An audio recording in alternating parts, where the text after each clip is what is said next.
নমস্কার বন্ধুরা, ননদ বৌদি হেসেলে আপনাদের সকলকে স্বাগত জানাই। আজকের রেসিপিটি হলো নিরামিষ লাউ চচ্চড়ি। প্রথমেই আমি কড়াটা গরম করে নিয়ে পরিমাণ মতন সাদা তেল দিয়ে গোটা জিরে, শুকনো লঙ্কা ও তেজপাতা ফোড়ন দিয়ে নিয়েছি। এরপর আগে থেকে আমি আলু কেটে রেখেছিলাম, এর মধ্যে দিয়ে পরিমাণ মতন নুন, আদা বাটা ও টমেটো কুচি দিয়ে ভালো মতো নেড়ে নিচ্ছি। এখানে 3খানা মতন কাঁচা লঙ্কা আমি মাঝখান থেকে ভেঙে দিয়ে নিয়েছি। মশলার মধ্যে লঙ্কা, হলুদ ও জিরে দিয়েছি। এরপর ভালো মতন মশলাগুলোকে কষিয়ে নিয়ে আমি আগে থেকে একদম সরু সরু করে লাউ কেটে রেখেছিলাম, এর মধ্যে দিয়ে নিচ্ছি। লাউ ও মশলাগুলো ভালো মতন মিশিয়ে দিয়ে আমি এটাকে ঢেকে রেখেছি যতক্ষণ না লাউ সিদ্ধ হয়ে আসে। আমি কিন্তু এখানে কোনো এক্সট্রা জল ব্যবহার করিনি। লাউ থেকে জল ছেড়েছে, তাতেই লাউ ও আলুগুলো ভালো মতন সিদ্ধ হয়ে যাবে।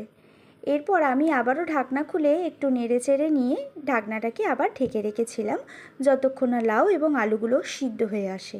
কিছুক্ষণ পর দেখুন আমি ঢাকনাটা খুলে নিয়েছি, সমস্ত জল শুকিয়ে গেছে এবং লাউ ও আলুগুলো ভালো মতন সিদ্ধ হয়ে এসছে। এরপর আমি অল্প পরিমাণ চিনি দিয়ে নেড়ে চেড়ে নামিয়ে নিয়েছি। আমি এখানে হালকা রস রেখেছি, আপনারা চাইলে একদম শুকিয়ে নিতে পারেন। তাহলেই তৈরি নিরামিষ লাউ চচ্চড়ি।